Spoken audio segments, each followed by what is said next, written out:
Okay, so we're going to start this morning with preparing your listing presentation. The first thing we're going to talk about is setting up your grid. We talked about this just a little bit last week. Yes, Carrie, I started it. Okay. Yes. And then where do you get the information? Melanie's on here, and we were talking about AR County data, and she used Realist. Both of those are places that you can go. I usually go into AR County data. If I'm on the MLS, I'll check out Realist too. So you've got a choice. If you're in Washington County, then you're going to go to Washington County data. And then understanding the seller's net sheet, we're going to go over that again, and listing tips for success. So before we get into that, today in Momentum, I've got some back feed. Do y'all have back feed? Somebody needs to mute themselves maybe. Okay. In Momentum, we're going to talk about the command database contest. I'm going to let Carrie come on and tell you what she's going to do this afternoon. So you need to be on there at least in the beginning if you're not going to stay for the whole thing, and do this. So Carrie, go ahead. Is she there? Yeah, I didn't want to unmute. Okay.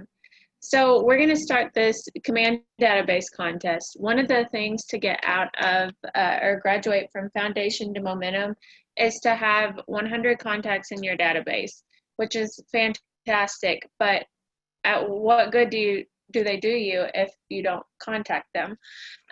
So our contest is to have the 100 contacts in your database. All of those contacts need to be called, tagged, and set up on a smart plan. And so this is going to run from like now until the end of September. So you have a little over a month to get all 100 in your database, get them all called, tagged, and set up on a smart plan. And this afternoon, I'll go over how to do all that with the agents. And it's very, very simple. So if you know how to do parts of it, great. If you have questions, feel free to ask me when we're going through it, and I'll be more than happy to help you jump some of the hurdles you've got with command. And on some of these, go ahead, somebody ask a question. On some of these, you guys, if you've been doing this for a while and you've got some things that's happened or not happened, we're going to ask you to share it at that time, because command is newer. I mean, it's like they've been working on it for a couple of years, but it's really beginning to get robust. And so we can all learn from each other when we set these up. So we're going to go over the basics. If you have some things to throw in there, we're always open. We can always, all of us can learn on command. Okay, then ask what the size of the prize is. What the size of the prize is. It's a surprise. I haven't decided. It'll be good. I'll try to make my decision by this afternoon. Good question. Anyway, okay, so the MLS and create your personal grid. We just did this. Not going to spend much time on it, but I want to make sure, because this is part of your talking script that you're going to have with the seller. So you go to My Matrix, click there, you get a drop down. When it drops down, you go to Custom Displays, click there. Then you can name your search, whatever you're going to do. I've got Marcella's Sold. You can have Marcella's Currents. You can have Marcella's Golf Course Properties, Marcella's Investments. And then what you do when you name those is you go over here and look at the things that you want to put in here, and you click like acreage, you click add, and it'll move it over to this column over here. Then when you go in, and I'll show you where that's going to be, you're going to have your talking scripts from the top with your seller, or you're going to be able to send things out with these grids and be able to search things quickly. You can even, if you work with relocation companies and you've got to send properties back to them every couple of weeks, you can set a grid up for the things that they want to know, which makes it so much faster to go in and search and actually send them the things that they need. So, and then I have the Marcella Sold, I named it, and so manage the custom one, so it pulls up here. So if I want to manage that and add something to it, then I just go over here, pull that one up. I can add, edit, copy, delete, move up or down, whatever I want to. And these are some of the ones. We've got Hagen Team Current. We've got one for absorption rate. That's what Carrie uses when she does those sheets for you on Bella Vista, Bentonville, and all the stats. And then I've got Marcella's Bella Vista Souls, because I am definitely looking for a house right now on the lake in case you find one. All right. Not what I wanted to do. All right, and then here, after you name the grid, you go up, then over here, once you get things on this side, then you can line them up in here the way they are. And if you want to move something up to the top like status, you want it all the way to the top and it's down like third, you move it up or move it down. This is pretty much self-explanatory as you do it, but you do need to set those up. Are there any questions on that? Let me ask you really quick. Has everyone set up their grids? Because we've talked about this before. Got them set up? Okay. Have you found that that's been easier for you, Kaiten, to do that? Have you had that set up for a while? Your talking points? I see you shaking your head. You're the only person. You're muted or something. It's not letting you talk. You're not muted. Sorry, I had to dial in from my phone. Oh, Sorry, okay. I was not. I'm dialing from my phone because office Wi-Fi has some problems. No, I've set up several of these day one when I got my MLS access. These are very helpful. Yes. And I want to see the fields that I want to see, and I can arrange the columns in the way I want to arrange them, and it's very helpful for me. I can show anybody that's looking for help on that. Just give me a shot, and then I'll help you out. But those are very helpful, Marcella. Thanks for sharing that. Yep. Thank you. Has there anybody else on here been using that? Do you feel comfortable with it? That you want to share your thoughts? Okay, if you don't have those set up, I'm going to highly encourage you to please get those set up. All right, now gathering information from the county records. So I use, like I told you, AR County data. There are several sources that you can use, but they're all going to work very, very similar. So you go into AR County data and you hit real estate records. That's the one you're going to go into. That's what we're searching. And then search real estate records. And this is what comes up. The least amount of information that you put in here for this search, the better your offer are going to be. The more you put, sometimes it comes up with no such thing and search again and all of that stuff. But you can find out parcel number, you get last name, subdivision address, trust name, those kind of things that's in here. Put what you want inside that, and then you hit search. If you want to search another one, you just hit clear form. Very self-explanatory. Okay, so if this comes up, when you search basic, then you've got parcel number, you've got a county, where the county is, the property address, and you can also see the mailing address on here. So if they don't live there, or if they're somewhere else to get their mail, and this may be a rental or something like that, it will tell you that. Total acres, and then if there's timbers or anything, you've also got the section, township, and range down here, lot and block. Now you can see this one is lot, but no block. Subdivision, there's your subdivision, legal description, and this is what they're calling the legal description. For the legal description on our contracts, we put lot, block, subdivision, county, town, those kind of things.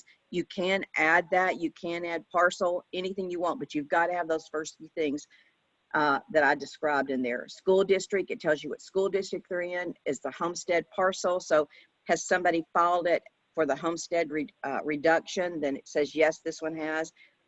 Tax status, it is taxable. Are they over 65? No.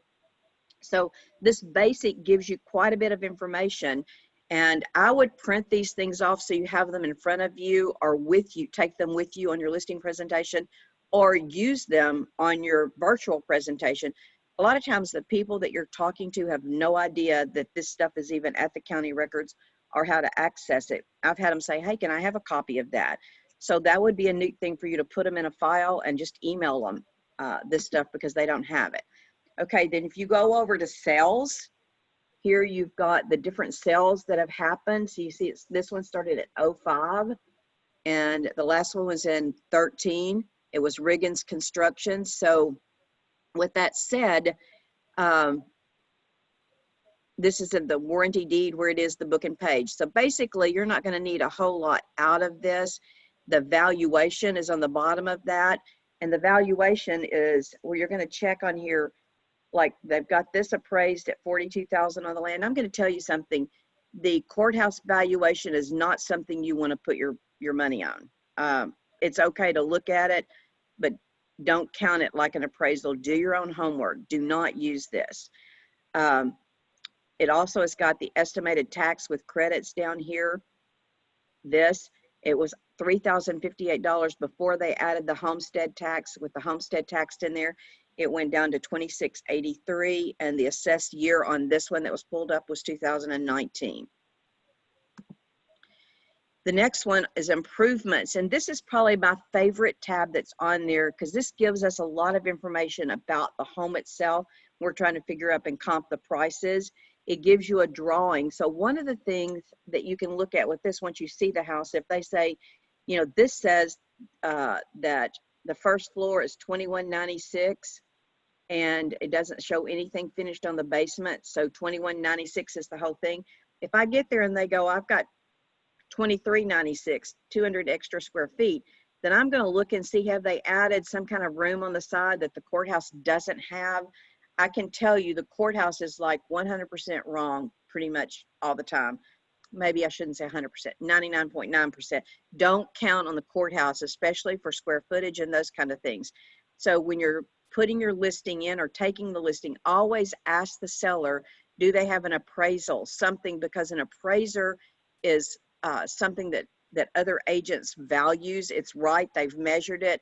And an assessor usually just goes out there and they may measure it, they may not measure it, they may not have the experience to measure it. Now, Rod Grieve, who is the assessor right now, was an appraiser, so I'm sure that he's going out there and doing it properly.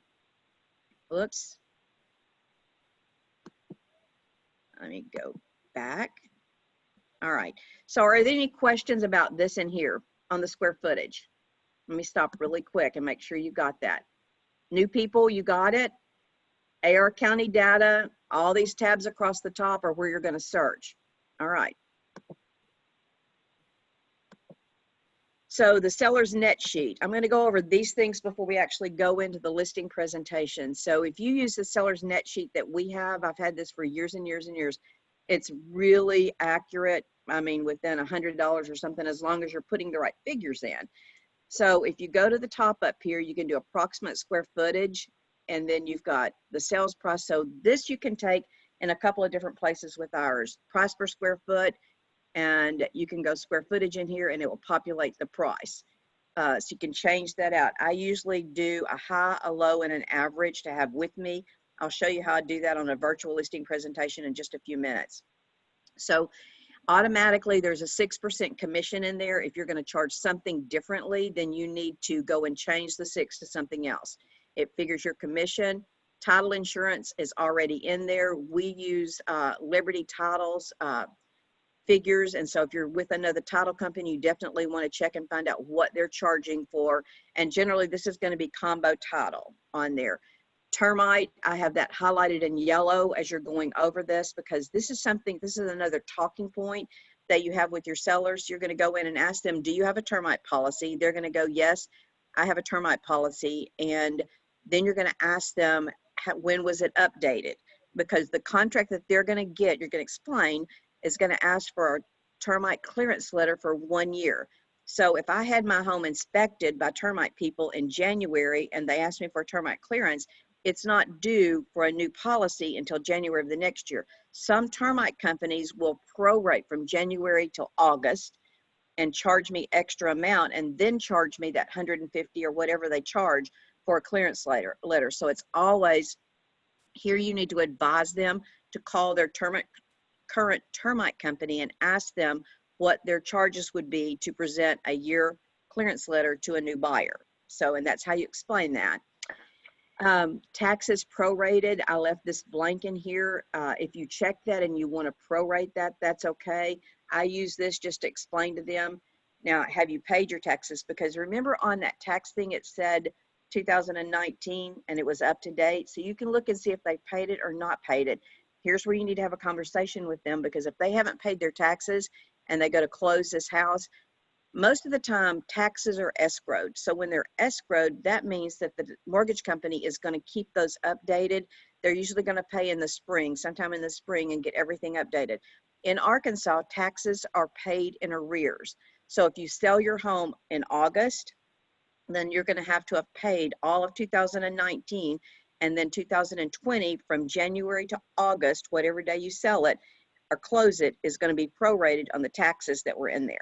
So you need to make sure, and then if you've looked it up, talk to them here and tell them that this needs to be filled in. You want to make sure that they understand that the tax assessor does not show that they've paid taxes. They might want to contact their mortgage company, find out what's going on, or if they owe the house outright, or if they owe, a lot of times they don't have to escrow if they've got 20% equity in there. So here's where you need to ask those questions, because you don't want to wait until you get to closing and you've told them they're going to net at the bottom $274,000, and it comes back and they're going to net $269 because they've owed taxes for a couple of years and different things in there.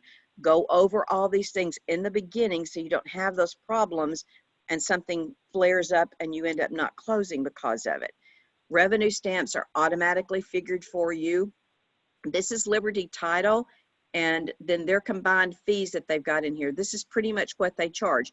If you're using another title company, you want to find out what their charges are. And then you may have a processing fee, a title search fee. I combined all the things that they have into $250 for Liberty. So if you want to ask, these are the questions that you need to ask the title company. What is your processing fee? What is your tax cert?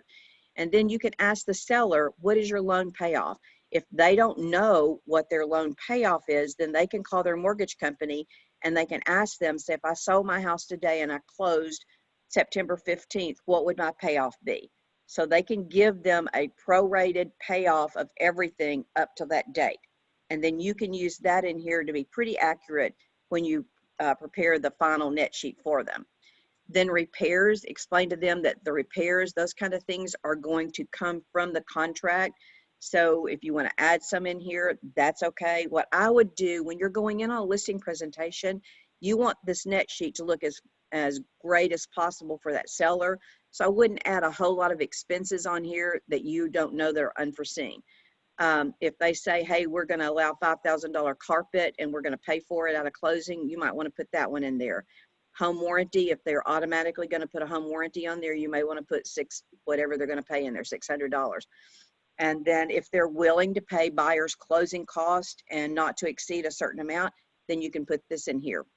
But when these come in really important is when you get a contract. If they ask for closing costs not to exceed $4,000, every time you get a contract, you're going to go back for your seller and you're going to prepare a new net sheet for them so they know pretty close to what they're going to net. Now, guys, I can tell you, you can go to a listing appointment without these kind of things and someone else has a much better chance of taking that listing instead of you. When you show them what they're going to net because of your figures, because it's like a buyer. A buyer, you can say, what price home do you want to buy? And they tell you based on what someone else has told them. You're much better off to be able to figure those prices backwards and ask that buyer, you know, what payment would you like to make? And then figure out what they can afford with that payment, especially today. Interest rates are as low as they've ever been. I heard a week and a half ago, again, they went down lower than the past 50 years. I think it was 2.8 is what they were about maybe a week and a half. I think it was Thursday, week before last, when they hit that 2.8. And so they don't even know. Statistically, they're saying the interest rates the way they are today, a buyer can buy about $32,000 more than they could at the average interest rates before. So anyway, just some good things for you to know. This tells you your total expense, adds up all the things in this column for you automatically, and figures the net proceed for the seller. So are there any questions about the seller's net sheet? Yes. Okay. So you would sit down with the seller and do this with them in front of them, or would you just send it to them? Depends on what you're going to be doing, Landon. So if you're having, and I would have said you're going to take it with you in the past, but a lot of times now we're doing a lot of virtual listing presentations. And so I've got a listing presentation, and I actually did a virtual one so you can see what I did with it on here. It's a little bit more trouble when you prepare these virtual listing presentations than it is to actually print these things off and take them with you. If you just send it to them, then you want to be able to call them, pull this up in front of yourself, and just like I'm doing with you, I would invite them to come on Zoom, pull that up and go over it with them, because you don't want to leave this to them understanding. You can see if this is the first time you've looked at it, there's a lot of things on here that they're not going to understand. And you may even take theirs and put these explanations on there, like the termites. So you're going to have that discussion, you know, put some little arrows out there so that it makes it a little bit more vivid for them to look at. And then you could use that same template once you put those things on there for when you do the next one.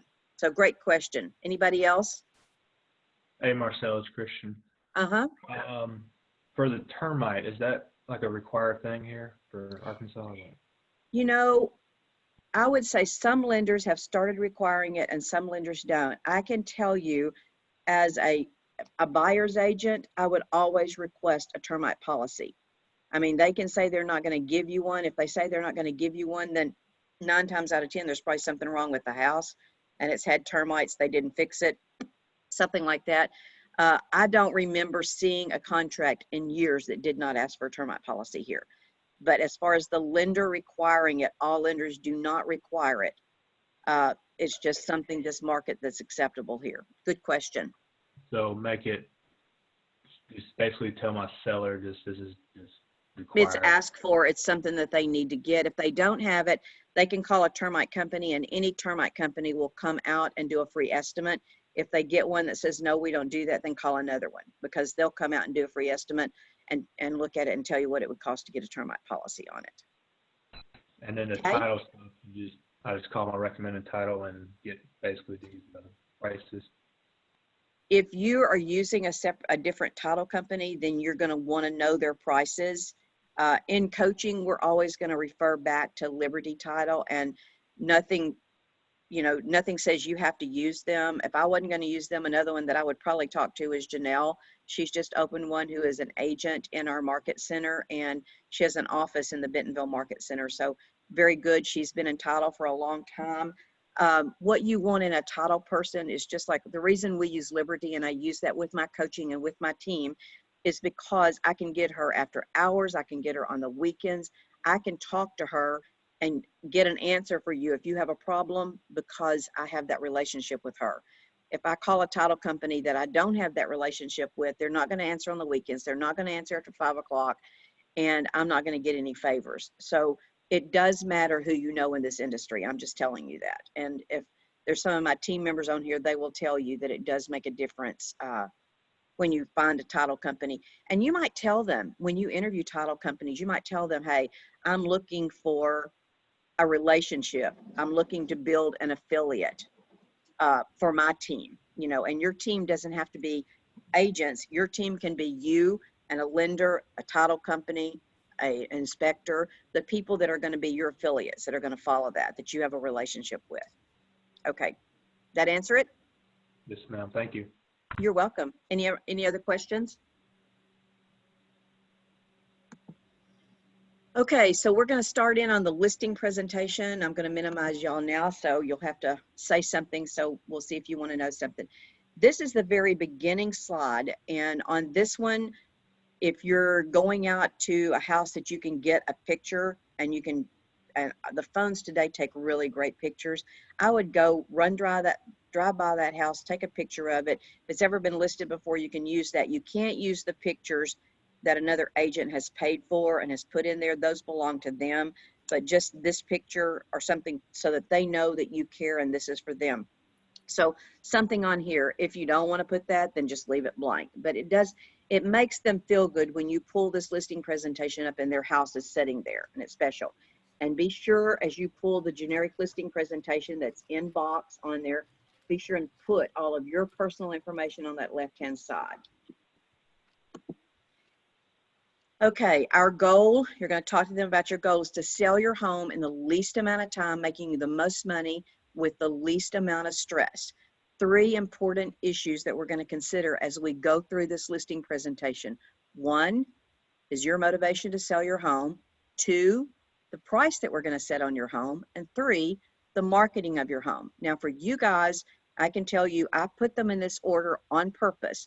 1 is the motivation to sell your home. We want to know, are they really motivated? Are they just seeing what their home is worth and they're not real motivated at this time? Are they leaving town? Have they been transferred? We want to know, do they really want to sell this home right now? And then the second thing is, if they do, the most important thing we're going to talk about today is price. I used to have marketing in there second because I used to think, well, they're interested in what I'm going to do in order to get their business. They're not as interested in that at this point as they are the price and how you got to that price. So price is second, and third is marketing. And it's okay even if you talk to them about why you have this in this order, because I would say to you, you know, hey, Carrie, I know the most important thing to you that we're going to get to is the price we're going to set on this home and what you're going to net, the net proceeds. And that's important. So your move, this is part of finding their motivation. Ask them, where do you plan on moving? Oh, you don't know, if we sell it, we may upscale, or I don't know, we may downscale. Not real motivated. We may tells you something there. We are moving to Dallas. My husband's been transferred. He's got to leave now, and I need to follow as soon as possible. We've got 3 children here, and I'm going to be taking care of them and running all the errands and doing everything on my own. I'm ready to go. Motivated. So see the difference in those two? How soon do you need to be there? Well, she just said, my husband's already going, and so I want to be there as soon as possible. The other person said, not sure, you know, I don't have to sell my home. You know, a good example of that is I told y'all I just sold my home in Shadow Valley. And when the other agent called and negotiated some things with me, I said, this is what I said. I said, you know, it's fine. This is what I want. I have a team of agents, and there's not a lot of houses on the market. So one of the main reasons I put my house on the market is to let them hold open houses and to pick up leads from it. Will I sell it? Yes, I will, but I'm not going to give it away. She went, okay. And she gave me a full price offer. And so you need to know where that seller stands, because if she had made me a really low offer, I wasn't interested. And I told her that on the front, that I would just keep it for my agents to hold open houses in and sell other people's homes. Have you considered what the net proceeds would be necessary from the sale of your home? So this question to them allows them to answer that they either know what they owe on it, they know what they want to make, or it gives you some kind of idea about negotiating, because you already know what you think the house is worth when you start doing this listing presentation. So what they say is, I need to net $40,000 out of that, and you've already done the net and you know what they owe and everything, and they're only going to net 30. In your mind, you're already thinking about things that you need to say. It allows you to emphasize the things in this listing presentation about what the prices are on the other properties and things like that. The next thing is, do you know the principal balance of your mortgage? You're just going to outright ask them, do they know? 9 times out of 10 today, they do know, because most of us are paying online. It's got principal balance. You might tell them to call and check. For one thing, we just called and got our mortgage because we have sold, and I ask about the escrow. That comes back automatically. It looks like our escrow account may be a little bit short for what we need to prorate. These are conversations. When I say this to you, you can use that as your story. I have a friend that just did this, or have another house that we just sold, because you can say we, because we are Keller Williams. Their escrow came back a little bit short. So you need to check those things so we can get an accurate feel for what you're going to need to net from closing or bring to closing.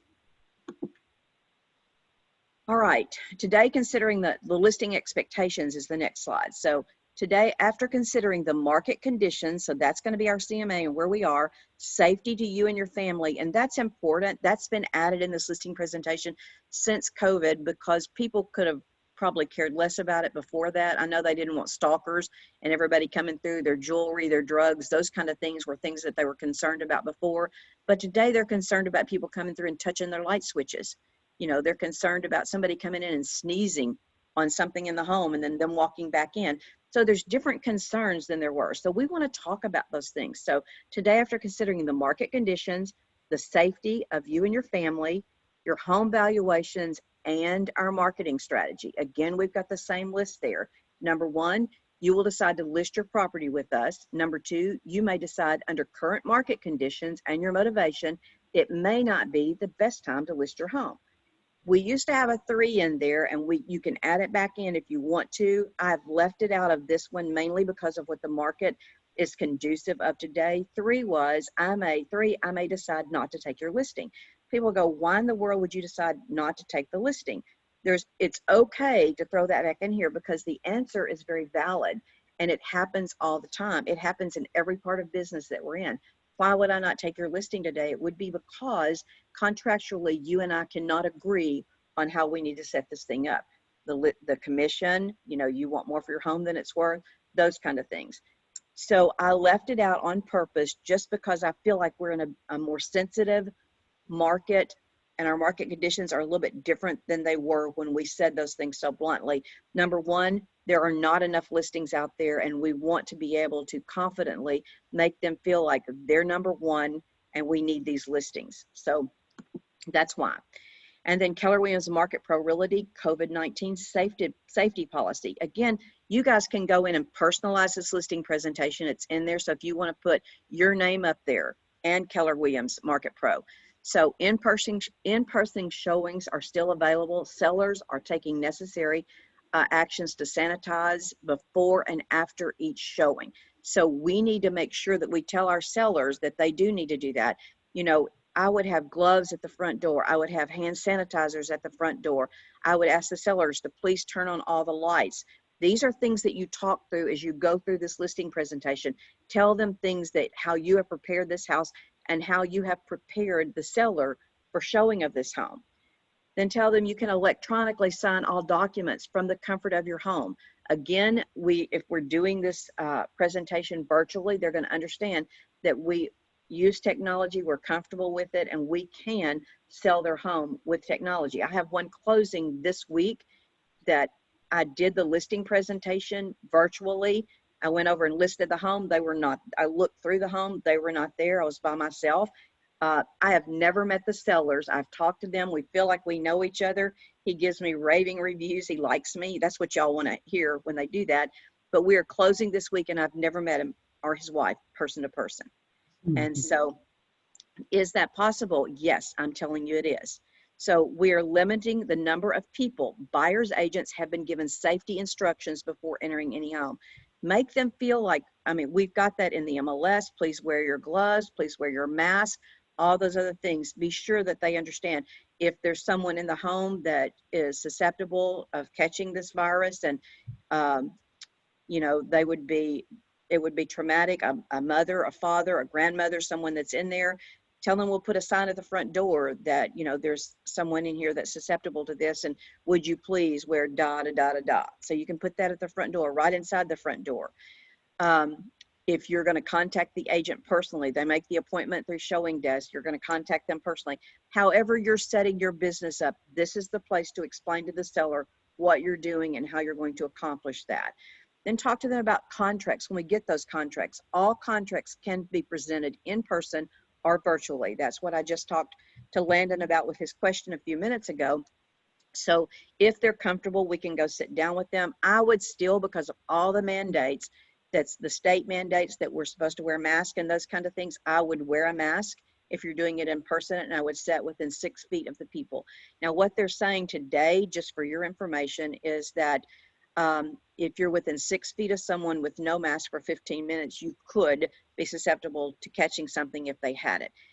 They're saying the mask does protect you from that. I don't know that every situation is exact with that, but when you call into the doctor's office, you talk to them and say, this happened, those are the questions that they ask you. So wear your mask, stay 6 feet apart from somebody. You can still conduct business that way, unless you're me, and I have a hard time not hugging people and shaking their hands, but we can't do that, guys. And then talk to them about virtual tours, and appointments are available if you feel more comfortable meeting virtually. So 5 essential ingredients that comprise the formula for a successful sale of your home. These are the 5: condition, location, market, terms, and price. Location. The pricing of your home must reflect its location. It's always about the price. Now we're going to the location. You're going to hear me say it's always about the price several different places, because it can be in the most wonderful location with everything positive. If it's not priced right, it's still not going to sell. If you're getting, and you can tell the sellers this, you know, if you're getting lots of showings and no offers, if you're getting no showings, then it's about the price.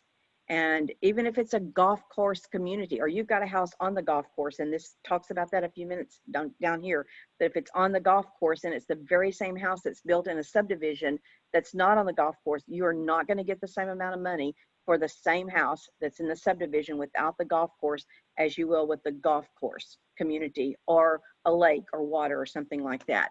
It's been said in the past, and it holds true today, the better the location, the higher the acceptable price. What does this mean? School districts, high or low traffic, highway accessible, lakes, golf courses, gated communities are some of the amenities that need to be considered in determining the value of the home's location. We cannot control the location. You can't move that house from the subdivision to the golf course. I mean, it is what it is. So you just have to look at the comps that are there and go with that. Then the condition of the home. The pricing of the home must accurately reflect its condition. Again, you can have a home in the golf course and you can have one that's in a subdivision. The one on the golf course has not been taken care of. The carpets are all damaged. They've knocked holes in the walls. I mean, I'm being overly here, but it's not going to get as much as it would if it were completely renovated and put back into shape. At that point, the house, the exact same house, all renovated, everything pristine, may get more money than the one on the golf course. So the pricing of the home must accurately reflect the condition of the home. General upkeep and presentation of your home is critical to obtaining the highest value. So those things do not necessarily make the appraiser give you more value, but they do get you the highest value that's in there. For instance, with our home, and I'm going to go back because this is real personal, it's very recent. With our home, they had their inspector look at it and they said we needed a new roof. And so with that said, we had an adjuster come out, look at the roof. Not only are they replacing the roof, the gutters, the downspouts, the screens, and the garage doors. I mean, I can't even believe it. The whole outside's and there's a copper thing. They're replacing everything on the outside of that house pretty much. And you would think, gosh, a new roof, new gutters, that ought to give it more value. The truth is that house, where it is and that location should already have all those things on it. So the value is considering all those things are accurately updated. Now, if there was a hole in the roof and those kind of things, it's going to bring the value down. But it's not necessarily going to give me more value. I'll get the top value for having all those things updated.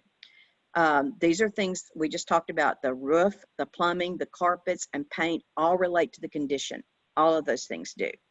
And some of the factors that will add value to the appraiser, again, they're going to give you more for this house has this and this house doesn't, would be upgraded kitchens, baths, and landscaping. So those are things that you can share with your seller. If they're going to update something, granite in the kitchen always makes a difference to an appraiser when they come in. Hardwood or tile always makes a difference over Formica. Formica, vinyl floors, those kind of things, you're going to get more value if you update those. Granite in the bathrooms is going to give you more value than marble because marble is outdated with that. Is it okay? Does it look great? Yes, it's just not updated.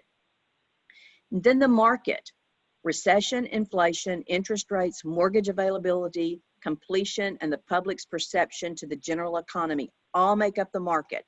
And I've given all of you different things on the market. We keep updating all those things. You want to pull that out. And I have that just a little bit later in this market, in this listing presentation. The second thing, it could be a buyer's market or it could be a seller's market. Okay, I'm going to open this up. What kind of market are we in today, guys? Seller. Seller's market. Absolutely, we are. Correct answer. What makes us in a seller's market? If they sell under 6 months. Correct. Yes. If the houses, if we've got, it's not selling, but it's less than a 6-month inventory, that's the absorption rate. So if we've got less than 6 months inventory, we're in a seller's market. Good job. All right, I'm going to hide you again. The pricing of your home must reflect the current nature of the market, and we cannot influence the market. I mean, it is what it is. The appraisers are going to look at that. We have nothing to do with it. Actually, the buyers set the market, you know, and the appraisers. So if we get a home appraised for way on the high end, that's what happened to Bentonville. Some of you know downtown Bentonville. I can remember it's probably been 3, maybe 4 years ago when everything started escalating downtown when they were doing all that. And I would look at the houses they priced that were just old houses at way up price per square foot. I don't remember what they were then, but I can remember saying, because I was coaching it at another company then, and I can remember telling them, I don't believe this will ever appraise. Guys, it did. Once you get an appraisal, now you've set the curve. Other houses, other appraisers can use that as a comp, and it's going to move that market up. So buyers and appraisers are what we are relying on. anytime, and you can tell this to your sellers, anytime you're waiting on a listing and you get a listing, the two things that are going to make a difference in the very beginning is that inspection, what they're going to come back with that, if you're willing to fix it. And the second thing is the appraised value. Did it appraise or did it not appraise? Because if it didn't appraise, you've got to go back to the board and renegotiate what you put. The seller's either got to come down on their price or the buyer is going to have to pay more money. Again, I'll go back to my house and what happened. I was a little concerned about the appraisal. So when they countered back, they paid full price and they said something, and they were a little concerned, the agent was. There are things in there that will comp it out for what we sold it for, or I could be the one that sets the curve for that price range. However, I asked them to pay $5,000 above appraised value. So if they're getting a loan, the bank is only going to loan them on appraised value. So I asked them to pay $5,000 above that, and they agreed to it in the contract. So these are some of the languages that we're going to need to get used to in today's market with what's happening. Then the last thing is we can, however, take advantage of the market. We will provide you with a complete market analysis, net sheets to establish value and profit of your home. So back to the seller, you're telling them that we're going to take advantage of the market that we're in right now. We're going to tell them what it's worth. We're going to show them on a net sheet what they're going to make. And what I say to any agent is that you need to talk to that seller like they don't understand anything. And when you leave their house, they need to understand how you priced that house and how you came up with that. So if they say, I really need 250,000 and your comp show it should be 225, you go back to that page and say, Mr. Seller, according to these comps, this price per square foot, what do you think your home should be priced at? They can't argue with you. This is the market. So we're going to talk about that a little bit in just a few minutes too. Months of inventory, again, this is what Christian was talking about. Buyer's market is 7 months above and a seller's market is 6 months. So you can leave this in your presentation if you want to, move it around wherever you want to talk about it or take it out. I like it in there because, excuse me, especially right now, because we're in that seller's market and helps them understand exactly where we are.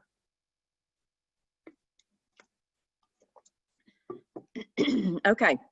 This is the graphs that we have done for every one of y'all. I say we, I don't have a mouse in my pocket. Carrie and Madeline have done this for you guys. It's in your box, in your coaching. And what they did is they went through Bentonville, Bella Vista, Centerton, Cave Springs, Springdale, Fayetteville, Benton County, Washington County. They have got the cities that are surrounding our area here, and they've gone in for you, pulled everything in the MLS, and they do it once a month, and it's put in there. I would say highly, highly recommend that you use this in your listing presentation because this makes you look like you understand exactly what's happening in the market. So this one is a Bentonville one. So you can see on this is how you explain this. If a house is priced 0 to 99,000, there are no active listings in that price range in Bentonville as of the time that they did this. And this was done for the end of July. And then 90 days, only one had sold. So if there's no active listings, they go back 90 days, only one is sold. It could have been a for sale by owner, could have been something that hit the market and just was gone. This shows a 3-month supply. So what sold 0.3, 0 month supply. So this would definitely be a seller's market. If you look all the way down, all this pricing, everything is less than 6 months. So would you say Bentonville is in a seller's market? Yes? Y'all are not talking to me. Yes. Definitely. Yes. Okay. The other thing that I think is really important on here is average days on market. So if you look through here, this goes back. If you look through here, look at these average days on market. Sell price to, there's nothing that's sold in here, to, and sold in the last 90 days. That's why this is 0 over here. So total active listings right now, 91 listings in Bentonville. Now that could have changed, that changes overnight with everything, but this just makes you look knowledgeable in what's happening in the market. That must have gone backwards. There we go. Okay, terms. The more financing terms and options you accept, the more potential buyers there will be for your property. The pricing of your home must reflect the terms available. The easier the terms, the more valuable your property becomes. This is where my team of professionals, again, remember I talked about your team a few minutes ago, your team being the affiliates, really shine by offering a broad, full spectrum of mortgage products, options for both you and all potential buyers. Here, if you want to talk about Keller Mortgage, it's a great place to talk about Keller Mortgage, because remember, we've said before, with Keller Mortgage, they skip the fees, so the closing costs would be paid by Keller Mortgage. Then when the seller gets ready to buy a house, their closing costs. So they could potentially save as much as the 6% plus that your commission is. So that's a great value added for you right there. Know your options and things that you can talk about when you're there with them. Pricing guidelines. These are things that are really important that you go over with the seller, that they understand, because they're going to go back, but I paid this much for this property. What you paid for the property does not affect its value. It has nothing to do. Remember what I said, who sets the value? The buyers and the appraisers when they come back and look what they've bought. The amount of money you need to get out of the sale of the property does not affect its value. What you think it should be worth has no effect on the value. What another real estate agent says your property is worth does not affect its value. And guys, that is so true, because there's some real estate agents going in there saying your house is worth this much money over here. And the reason is they're trying to get the listing. I challenge you, be transparent, tell the truth. And if they price it over, tell them things that are going to happen. You know, it's going to set on the market. Look at things that were overpriced. At that point, pull the expireds up, show the ones that were overpriced, pull the pendings up, and then go back and say, this was pending and look what it sold for. Again, list price to sell price is going to be important here. The repairs that you have completed does not always reflect the current equity in the property. Remember I said some things are going to add value and some things are not. You know, if we would have had our roof repaired before we put it on the market, my roof is expected to be in good condition. Now, when you're looking at an inspection repair addendum and the things that they're going to look at, there are a lot of things today that a buyer will ask for that your seller doesn't necessarily have to give them. What the rule of thumb says is if, as long as it's working and in good condition, it doesn't have to be replaced. So that doesn't mean that that buyer will buy that if you don't fix it. So those are two separate things. And you need to talk to your seller about it. If it cost you $1,000 to fix this, is it just because you don't have to fix it? Is it worth losing the sale of your home for $1,000? Those are the conversations that you need to have. This is my favorite slide in the whole listing presentation. You don't ever take this out. I have used this for years and years and years. It doesn't matter what market you're in. This slide always stands true. So the way you explain it is you talk about, you go market value. If we price your home at market value would be going back to where the comp says it's supposed to be, high, low, or average market value. Then we're going to pick up 60% of the buyers that are out there. If we go just 10% above what the market value says it is, we're going to move down to 30%. 30%, we're going to lose half of the buyers that would look at your home. See, this is the percent of potential buyers who will look at the property. This is the asking price on this side. If we go down 10%, then we're going to pick up 75%. We're going to go up 15. If we go 15% below, this is a true statistic that stood the test of time over good markets, bad markets, recessions, everything. This is a great slide because market value is market value. Doesn't matter what kind of market you're in. Okay, let's look at the market. And if you see right down here at the bottom of this listing presentation, let's check out the market in your net sheets. This is where if you're sitting there in front of them, you're going to pull those out and you're going to go through it. If you're virtual, then everything is going to come up now and you're going to explain to them exactly what's happening. So I've got a picture of the net sheet over here. Now in the beginning, we talked about the net sheet. That wasn't part of this listing presentation.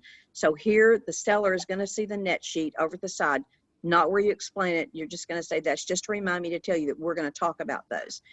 And then active, you're going to explain to them what you're talking about as you look through your talking guide in your grid. The actives, these are similar properties currently on the market that are competing for the attention of the buyers in your price range. These are the actives. The solds, these are prices paid for the recently sold. These are what we call comparables. This is what appraisers are going to use to get the price of your home.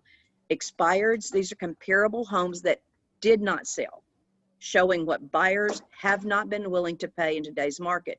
So if they wanted the 250 and 225 is what it said it's worth, you go back and look at some of those expireds and show them they just didn't sell. When you overprice it, it just doesn't work. The market is what the market is.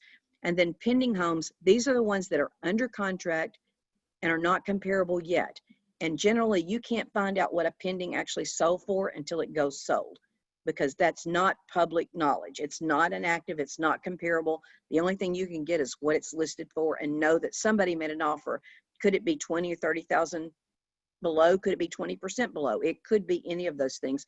You don't have any idea on the pendings, but it does show you in a neighborhood that we've got X amount listed and X amount pending, X amounts that are expired and X amount that are sold. A market analysis considers what we've recently sold, currently on the market, comparable, what didn't sell, and expireds. Let's check it out. So your competition, first look at a subdivision. So if you're going in and pricing a home and it's in a subdivision, I would look at the subdivision. This is one that we recently did. This is actually the one that's closing on the 14th. So that would be Friday. It's supposed to close this week. So this was in Willow Bend and Springdale. First of all, I pulled residential, active, subdivision, Willow Bend, and that's all. That's what I did. I pulled. And so there's only 2 that were active in here. And this was the prices that were there. I looked at the price per square foot. Now, if you look up here, see where this says display? This is Hagen Team Current. These are the things that I want to talk through or look at as I'm preparing my market analysis for the seller. And these are the things that I'm going to show them. This is actually in the listing presentation. So this would be a virtual one so that I could talk to the things that I'm talking to you about now. So I've got 6,000 square feet, 4,800 square feet, year built 2006, year built 2004. And then the garage. And sometimes those are important. Those are important like in Shadow Valley, because a lot of the smaller homes don't have 3-car garages. So that's an amenity that the appraiser is going to look at if you've got one of those 3-car garages instead of a 2-car. So that's important, and that's why. All right, and then the next thing that I've got on this virtual one is if you go back, this is 3,100, so go back here. So here is the top. So I'm showing them pictures because they can't see anything from this. I can tell them this and I can get away. Do you have to put the pictures in there? No. Pictures are worth 1,000 words, though, I can tell you. Is it more trouble to do this? Yes. So you can see down at the bottom of this, if you're doing a virtual presentation, you're going to include slides 17 through 29. In person, you have the option of slides or paper. So even if you're in person, you can still do this. Now, I can tell you that I went on not long ago, and I've used it before in training, a 2.9 listing out on the lake, and I did all these things regardless, and I was in person, because it takes a little bit more time to prepare. But guys, what have we said? It's a seller's market today. Prepare. Look like you've got so much that the other agents don't have. If they take in an MLS sheet and a current CMA and they lay that down in front of them, or they just give them their opinion over Zoom or give them their opinion over a call, and you've prepared and you've got all these things highlighted, you've put all these little circles around it so it draws their attention to what you're talking about, you are going to look like the agent that deserves, that they want to have behind them negotiating and putting this contract through for them. So this is 3,100 and 2,400 Willow Bend. So if you look here, I have put everything up here so that when you get on this page and when you get in front of them, guys, you may be better than me, but I forget. I can't remember the things that were on that sheet, and I don't want to go back there every time. So I picked a couple of pictures, but I put the address up here. I put the square footage up here. This one was on the market 41 days. It was built in 2006. It's got 4 fireplaces. The one I'm looking at has 1, and it wasn't really that pretty of a fireplace. It's got a media room and a swimming pool. It's priced at $134 a foot, and it was $899. So I'm going to go back one more time and show you, in case you missed, this is the active not the sold. This is not comparables, okay? All right, and then this is the other one. This is 2400 Willoughby Inn. It's got 2 fireplaces, 4878 square foot. It was built in 2004, 5 bedrooms, each with a bath, $589, $120.75 per square foot. Now, by showing them these pictures, they're going to be able to compare what they have and what we're pricing. It's going to give them a better inclination of why we came up with the price that we came up on. Again, this is their competition in the neighborhood. So it's either a good competition or not so good competition. And you see that when you go into the house, but then you know. So the next thing that I'm pulling as I went out here, keep all these searches the same. First of all, I pulled the subdivision. So now the searches are going to change. I've got residential active. I'm pulling the town Springdale. I pulled heated square foot from 43 to 48. I pulled, oh, well, this is the way it was, school district status. They just do that. And then town, and then there were 6 results. This is just telling you how they were descending in here. So that's basically all I pulled in there was the 4300, the town, and active. So look what happened. Here's the subdivision. Again, this is my current grid, and so it's my talking points that I look at every time. I don't have the agent stuck in there, the company stuck in there, all those different things that I really could care less about my seller seeing that Coldwell Banker had 2 of these listings and Lindsay had 3 of these listings and Keller Williams had 1 or 2 of these listings. I don't care about them knowing that. I want to focus on what the price of their home is, what's important that we're going to get on the marketing of it. So with that said, this is their competition outside of their subdivision. So at the bottom of this, so that we have a talking point again from these things up here, I've gone in and looked at all the pictures. I'm going to put some of them on there and some of them not on there because some of them are not comparable. This house is in a subdivision on a lot. Okay, number 1, Brush Creek Road is 59 acres that came up with what I had. Beautiful views. It's not comparable. 59 acres is not comparable to a subdivision. The next one is 2.48, pools, garden views, looks like a small castle. Not comparable. The third one is a gated subdivision. I'm going over all of these things with the sellers. So if you're sitting there and you don't want to go to the trouble to type all this stuff out, you've printed it out, then you can write these things on here. I can tell you this makes you more prepared. You need to go in and research the property on the right-hand side, write what it's about, and then you're going to be able to relate that, whether it's virtually or whether it's in person, to them. So all of these have got, that are outside of the subdivision, have got acreage a little bit. And then number 6, complete update, similar age, but 3 fireplaces. So let's see what I did with the next thing for the sellers in here. So this is the Tall Oaks. So if you look back, let's go back 1. I've got Tall Oaks highlighted on here that we're going to go look at that one and see what it is, because remember it said it's completely updated. It's got a similar age, which that's one thing I'm looking for. And the 3 fireplaces was just key into me that it's got more amenities than the house that we're going on, which had the 1. So here's that house. Look at the outside of this. Look at the inside of this. You can compare this to a house that you're going on. This house had a whole lot more amenities than the one that we were going in the subdivision, a whole lot more. And they would be able to know that. This keyed in so they could see what we were looking at as comparable. Okay, the next slide, this is what the appraisers are going to look at. I kept everything the same so that these sellers would know that I was not going in and hand picking. Now, the solds are really, really important.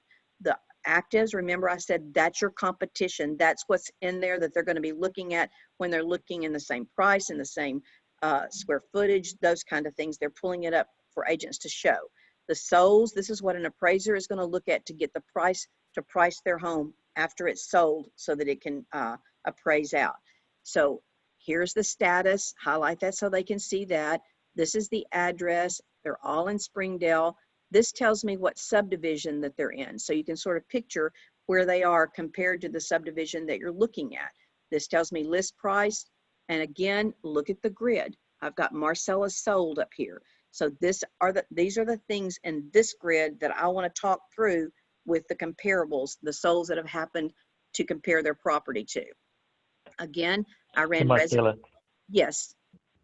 I just want to share one of the mistakes I made when I did comps. I didn't realize that if you have a home that's listed that was sold in that same neighborhood, regardless of Uh-huh. the size of the home, you look at that home first. Then you go, if you don't have enough homes in that neighborhood, then you go outside that neighborhood. But I always thought that the number of bedrooms had precedence over the neighborhood. But I realized that the neighborhood has a higher precedence than the number of bedrooms or heated square feet. Am I right?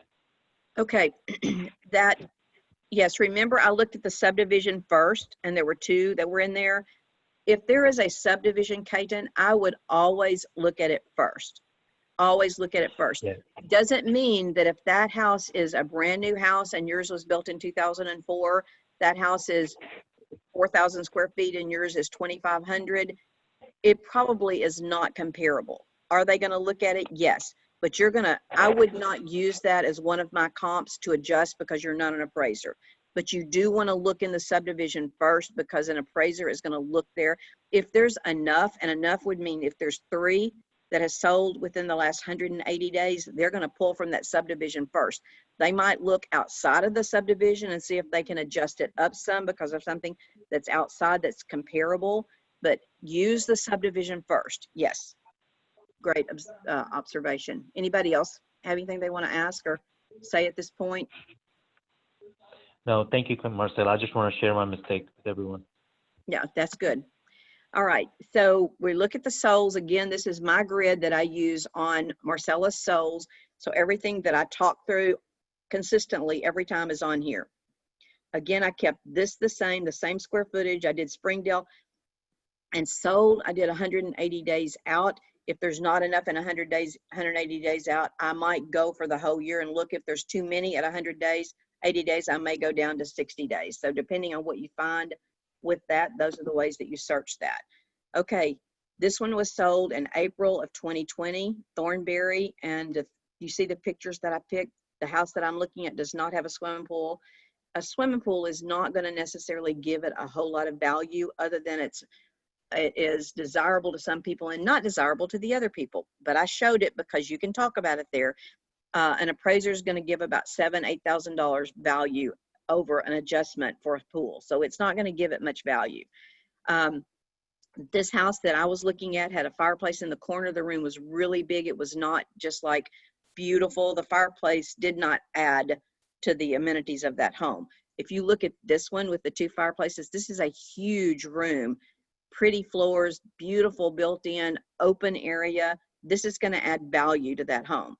The front here, and then here's the other fireplace. It's a big open room that's going to add value. So the one that I'm looking at, see if you can see my cursor, it was over in the corner like that, and the room was huge and everything was facing another direction.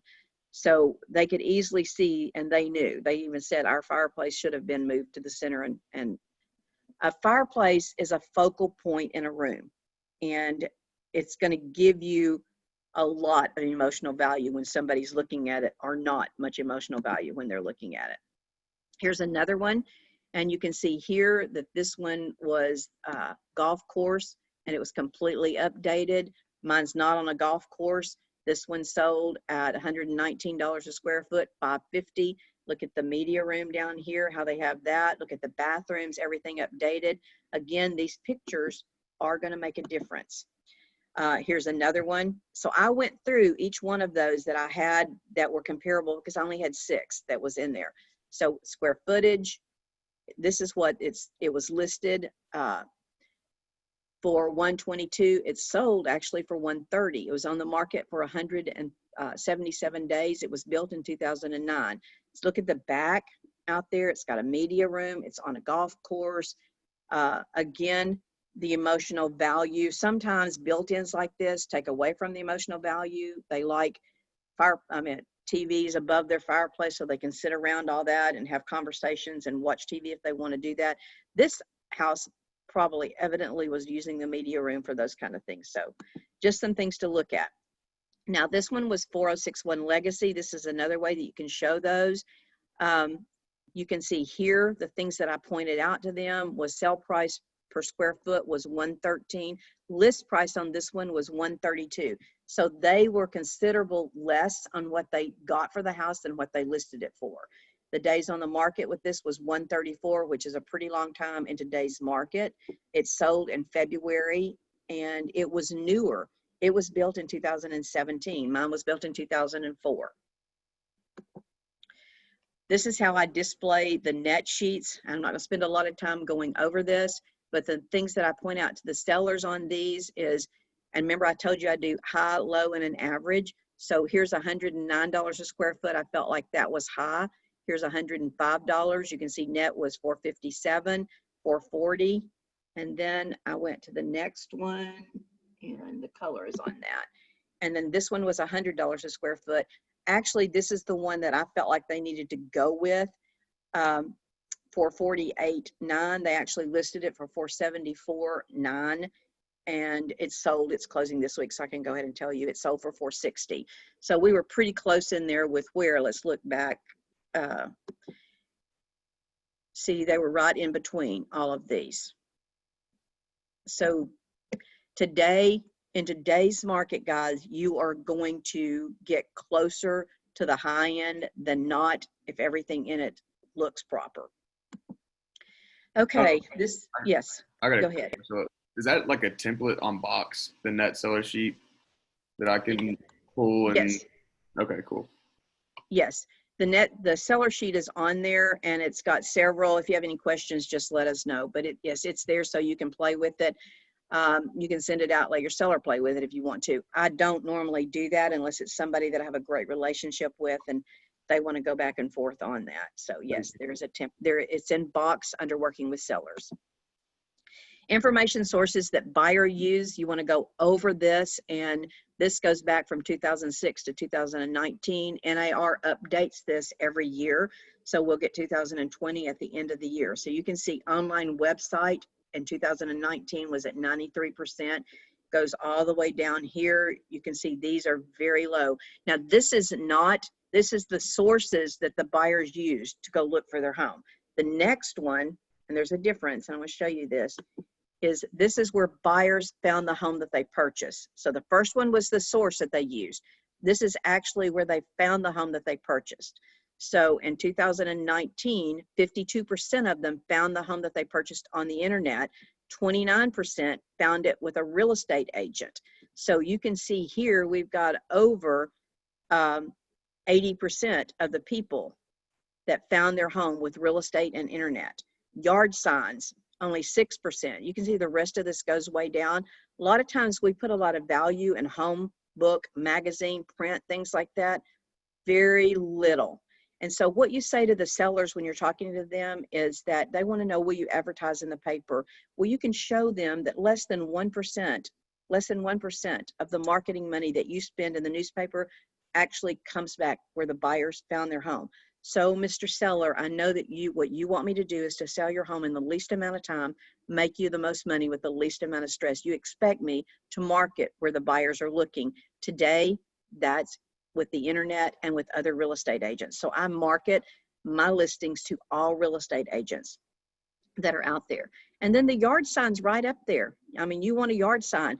If you have your name at the top, the phone number they can call, if you've got a 1-800 number on there so they can get to that, if you've got somebody that answers the phone 24/7, whatever you've got, be sure and tell them about that. All right, and then this is the page where you go over your marking. You talk about showing time, showingtime.com. You can go in and you can check with the showings. Actually, the last report that I got from Making Matters Current was that showing time numbers are down, mortgage numbers are up. So people are still buying, but they're closing more than they're making the appointments for. So it's slowing a little bit. That might be because people are right now their minds on schools. I mean, y'all can agree, a lot of people that have children are trying to figure out what they're going to do, where they're going to take them. Is it live? Are they going to wear a mask? So their mind has gotten a little bit sidetracked on that. So that could be some reason for that. Showings actually, well, the mortgage company, the numbers are showing that we are ahead of where we were this time last year. And I think the market being what it was and surprised us with COVID has shown us that you know, we slowed down a little bit in March and April, picked back up and caught up with where it should have been. We've already talked a little bit about Keller Mortgage. Talk about your social media presence. Are you on LinkedIn? Are you on Facebook? Are you on Instagram? Are you on TikTok? Where do you market? Tell them about that. You might even have some, if you do TikToks, a couple of videos and show them what you've done on there. Show them that you've had this many views on your videos. Those kind of things make you look like you are not just saying things, you really are doing it. That would be in your video marketing. I say professional photos are really important today. A part of me goes, why do we even do that? Because they sell within hours of putting them on the market. No, it doesn't even matter what kind of pictures, but it does. It does matter what kind of pictures. Pictures sell everything. So if you've got a $200,000 home and you pay $150 for a professional photo and you make $3,000 on that, or you make $6,000 on that sale or something, that costs you very little to have professional photos. Also, put your website, Keller Williams, put yours down here if you've got another one, like we have hagengroup.com, hagenteam.com, we have hagen.realestate. So you can put your websites on there you want to direct other people to. Talk about realtor.com, other search engines that are out there, Zillow, if you promote something like that, you can put those on here. So this is your marketing strategy. You can change this, put anything you want on here. You can have a different looking page like we do on ours. We've just got one solid page of things that we talk through with that. Now, why list with Keller Williams, Market Pro Realty, and put your name here. Insert any kind of testimonials that you've got from other clients, your value added, your affiliate team who you use for title company, why you use them, who you use for mortgage, if you use a couple of people, why you like this inspector with that. You know, all kinds of different things here. If you have an appraiser that will go in and measure for square footage and there's some discrepancy on square footage, use them. If you have a guy that you use for repairs all the time, put them on here if they need some repairs that you can, because they're going to work with you and get it done. And trust me, right now we're trying to get repairs done and we've got people on our list and they're still 2 or 3 months out. So it's not easy. And then we update this every month so that you've got this. This was just pulled on 7/30. Well, it's actually pulled yesterday, but I dated it back to 7/31. So you want the latest one in there. This shows that Keller Williams, because we said why list with Keller Williams, Market Pro Realty, and the Hagen Group, or Marcella Hagen, or, you know, whatever you are, put your name in there. So this shows all the top 25 companies. It shows their market share and it goes down pretty quickly from the top in here. You can see that Coldwell Banker, Lindsay, and we were much closer to them last year, and everybody is fluctuating. I don't know that this would be as important, except we have stayed number one for over a year in this market. Number one in the total listings that we actually sold in here. And I want to point this out. If they look over here, we listed 1,007. We sold 1,100. So the total is 2,190. This total is not as important as you look at what we sold, what we listed, and what we sold. So we sold more than what we listed. They sold less than what they listed. They sold more than what they listed. These are things that are important when you're looking at them. Look at market share. The other thing over here is our average days on the market that you want to point out. And most everybody is pretty good on those. There's a couple in here that are a little bit longer average days, but most of these look pretty good. This again shows you that you're in a seller's market, the thing for you to talk through. And then here is the average price. So in our market center, our average price is $230,295. That's what it is right now. Average price overall generally is right around 200,000. And you can see Lindsay is under that. These are a little bit over, a little bit over. So you can look at that average price and tell that we're selling homes for a little bit more volume, more higher prices than we were last year. If you look down here at the totals, you've got the total number that's listed from January till July. So this is just a great, and what you need to do is you need to go through here and study these things before you sit down with someone, pick out some things that you really want to talk about, understand this ranking report and why it's important. This says, thank you, any questions? And then the promise. My promise is to provide you with the most amazing and incredible real estate experience you could ever imagine. That is my goal.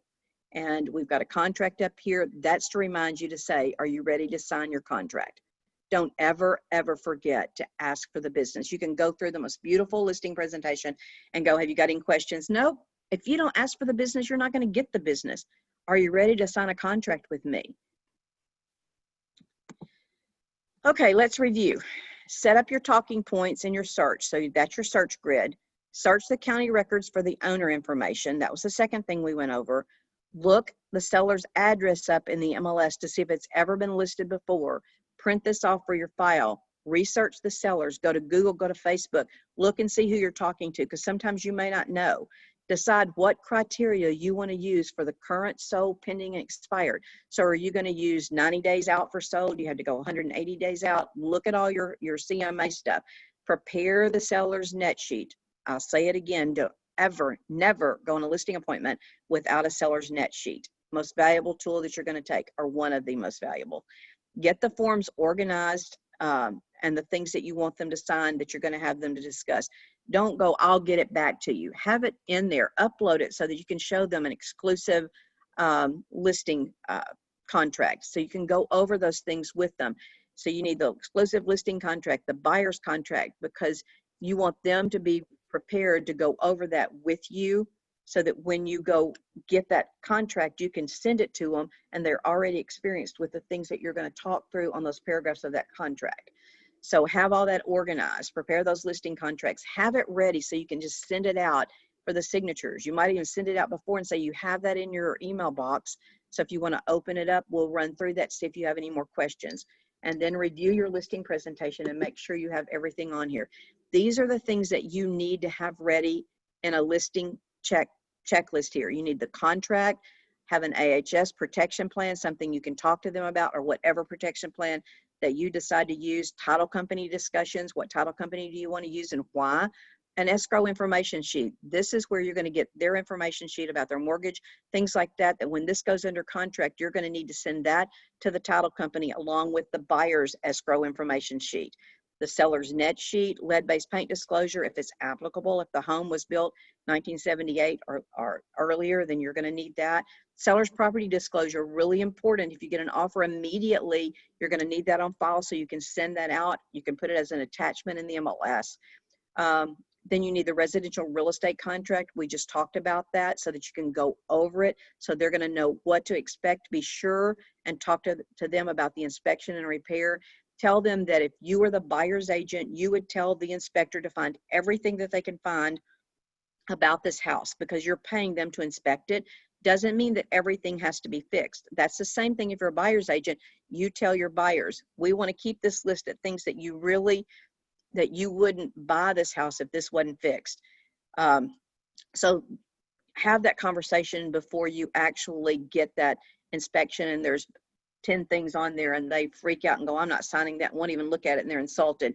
Talk to them about what could come back, that it's a discussion and that we can counter back on the things that we're willing to repair.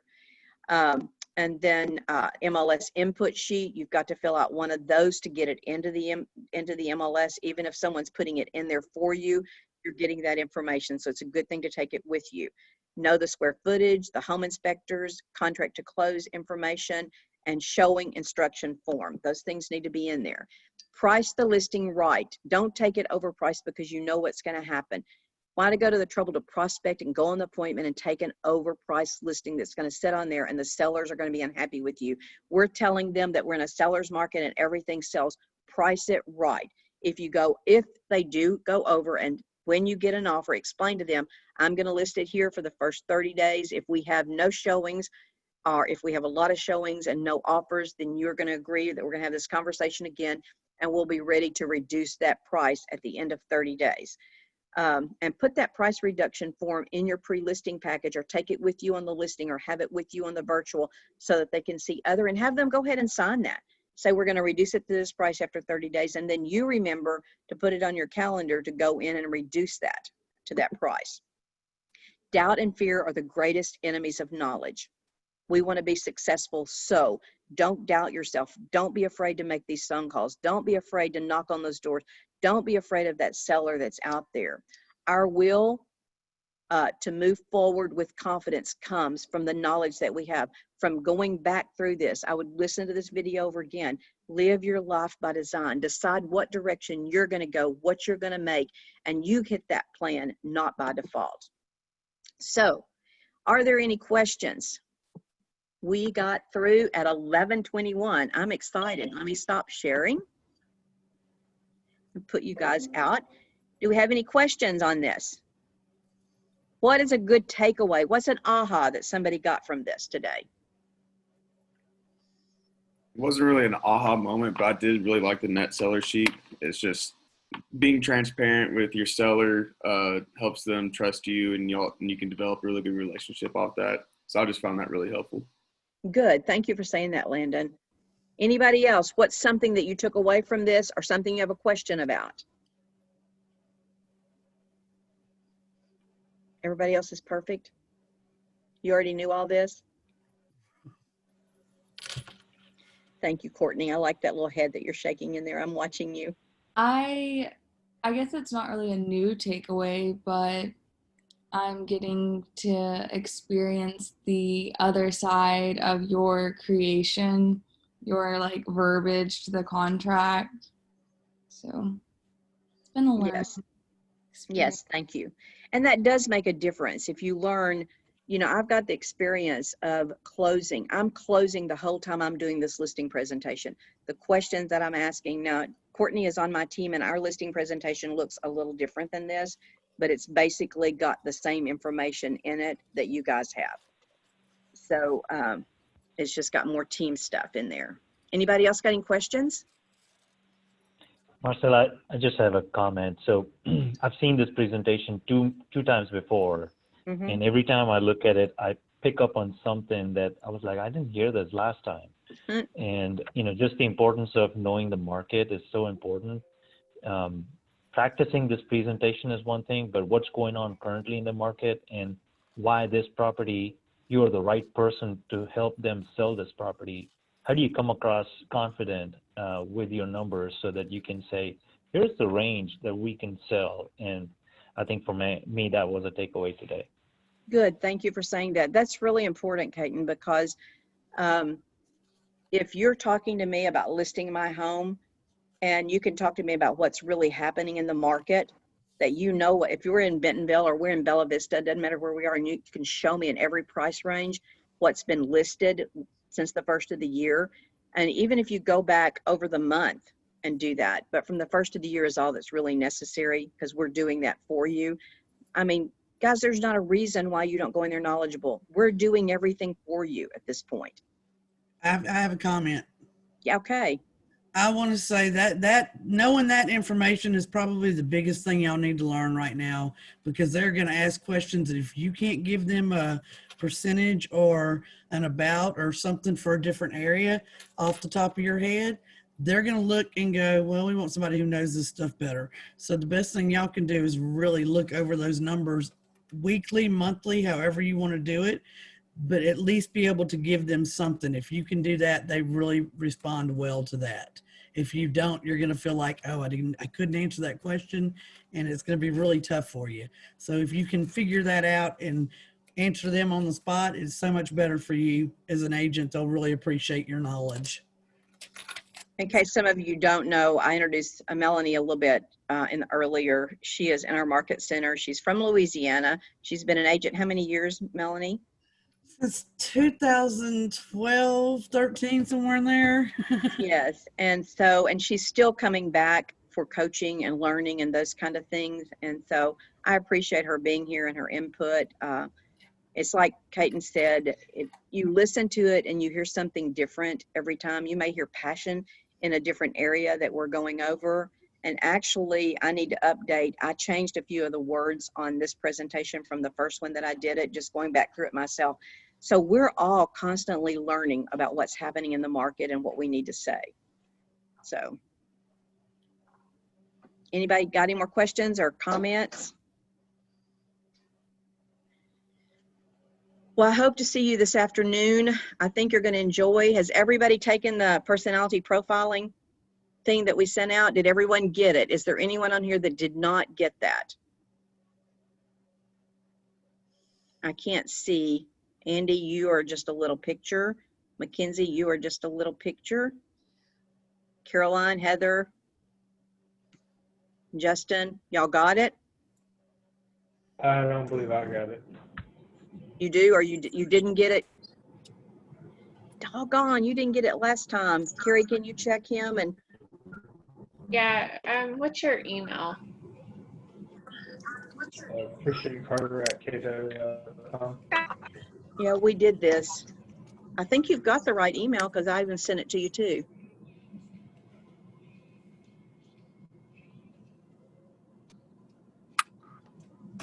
You got it? She's looking. I liked, y'all, let's give Carrie kudos for this one. Did y'all notice the ones of you got it? How she put the button in there? All you do is click the button to go to the link. Get that? I liked it. It was easier than saying go to your box and find this. It was faster. Christian, I don't it think that shows I got anything. you didn't Justin. get anything. Justin I said don't he didn't think get so, it. no. It was Okay. yesterday, Justin. Yeah. Christian, it shows that you're unsubscribed to the list. Did you unsubscribe? Oh, Hurt my feelings, bub.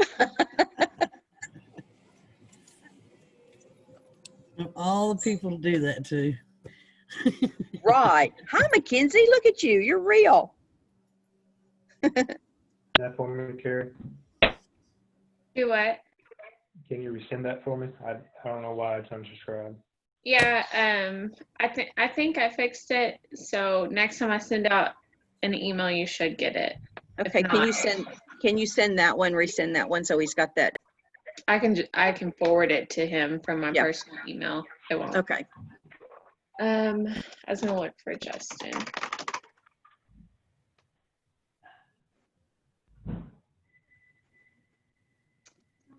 I've got you in here, Justin.